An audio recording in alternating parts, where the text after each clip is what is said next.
Hi K Angels and welcome back to my channel. So finally stitching related video.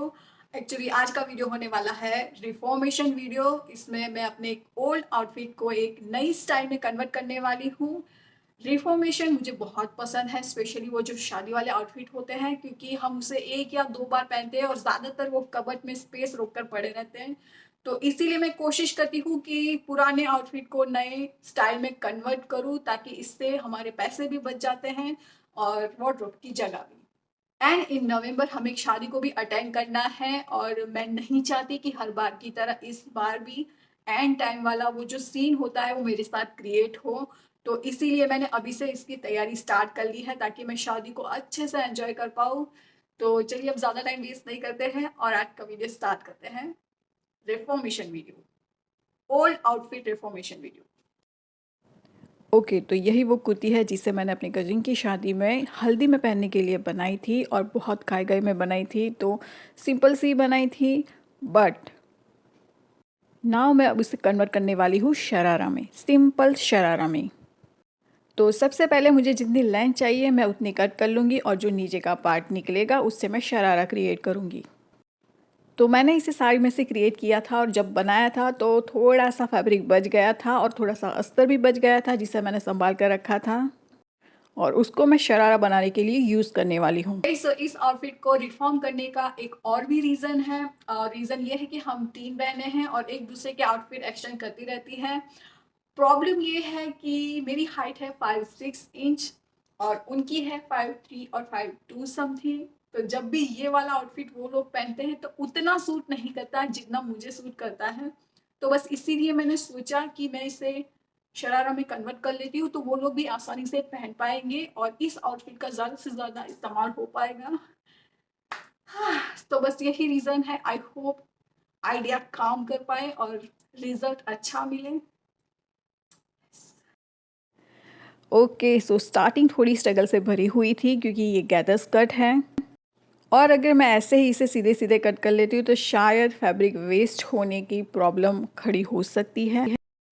तो सबसे पहले मैंने सारी प्लेट्स को खींच खींच कर अच्छे से सेट कर लिया और फिर मुझे जो लेंथ चाहिए थी मैंने उसे मार्क कर लिया और फिर स्केल की हेल्प से मैंने फिर से प्लेट्स को अच्छे से सेट किया, सीधी लाइन ड्रॉ की और फिर भगवान का नाम लेकर मैंने उसे कट कर लिया।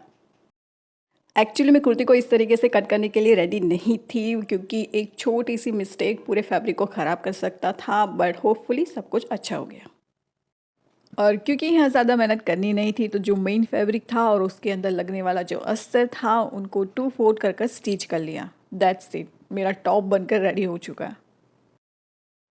एंड गेस व्हाट, जब मैंने इसे ट्राई किया आई रियलाइज़ कि मैं इसे जीन्स के साथ भी पहन सकती हूँ। कूल। ओके तो क्योंकि मैं बैक कैमरा से शूट कर रही थी इसीलिए मुझे एंगल का पता ही नहीं चला। तो यहाँ अस्तर मेरे पास बहुत ही कम है। क्योंकि मेरे पास अस्तर बहुत कम था तो इसीलिए मैंने इसे जोड़ लगाकर एक बड़ा सा सरफेस तैयार कर लिया प्लाज़ो के ऊपर के पार्ट के लिए। सो मेरे पास एक रेडीमेड प्लाज़ो है जिसकी फिटिंग बहुत ही अच्छी है, तो उसकी हेल्प से मैंने ये पैटर्न को ड्रॉ कर लिया और फिर उसे कट कर लिया। इसके बाद मैंने क्या किया, टॉप के कटिंग करने के बाद जो फैब्रिक बचा था मैंने उसकी लेंथ को नाप लिया और फिर उस लेंथ को मैंने अपने जो मेरी मेन प्लाज़ो की लेंथ थी उसमें से माइनस कर दिया और माइनस करने के बाद जो नंबर आता है वो है ऊपर के पार्ट का लेंथ मेजरमेंट, जिसमें मैंने 1/2 इंच सीम अलाउंस ऐड कर मार्क कर लिया और फिर बाकी के पार्ट को मैंने कट कर लिया। ओके तो जो मेन फैब्रिक था उसमें से हाफ प्रिंटेड पार्ट था और हाफ ब्लाउज पीस था। सो जो प्रिंटेड पार्ट था वो कम पड़ रहा था और जो मेन प्लेन पार्ट था जिसे मुझे यूज़ नहीं करना था, सो दोनों ही पार्ट को मैंने कुछ इस तरीके से स्टिच कर लिया। सो जो प्रिंटेड पार्ट है वो नीचे की तरफ आएगा और जो प्लेन वाला है वो ऊपर की तरफ आएगा, ताकि वो प्लाज़ो में दिखे नहीं और कुर्ती के अंदर छुप जाए। और फिर लाइनिंग फैब्रिक पर जो मैंने प्लाज़ो कट किया था उससे मैंने मेन फैब्रिक के ऊपर रखा और फिर कट कर लिया। सो ये जो स्टिच वाला पार्ट आप देख रहे हैं वो प्लाज़ो के एक ही तरफ आएगा, बट डोंट वरी वो हाइट हो जाएगा तो वो इतनी बड़ी प्रॉब्लम नहीं है। फिर उसके बाद मैं अस्तर और मेन फैब्रिक को स्टिच कर लूँगी। ताकि बाद में प्लाजो स्टिच करने में आसानी हो। और फिर उसके बाद प्लाजो के दोनों ही साइड के क्रॉच एरिया को मैं स्टिच कर लूँगी। ओके, तो यहाँ मैंने इलास्टिक लगाने के लिए इलास्टिक चैनल को भी क्रिएट कर लिया है।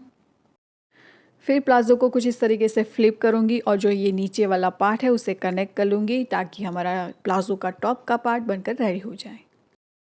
ओके, सो कुर्ती को कट करने के बाद जो फैब्रिक बचा था, मेन फैब्रिक और लाइनिंग फैब्रिक, सो नाउ अब उन दोनों पार्ट को मैं हाफ हाफ हिस्सों में कट कर लूँगी। मतलब जो मेन फैब्रिक है साड़ी वाला पार्ट, उसके 2 पार्ट, और जो अस्तर है उसके 2 पार्ट। और फिर मैं लाइनिंग और मेन फैब्रिक को एक साथ स्टिच कर लूँगी और छोटी छोटी प्लेस लगाकर मैं 2 स्कर्ट को तैयार कर लूँगी। और फिर उन दोनों ही स्कर्ट को मैं प्लाजो के टॉप पार्ट के साथ स्टिच कर लूँगी। एंड देन जो शरारा का प्लाजो है वो बनकर रेडी हो जाएगा। That's it, it is that simple. Oh sorry, elastic लगाना नहीं भूलना है।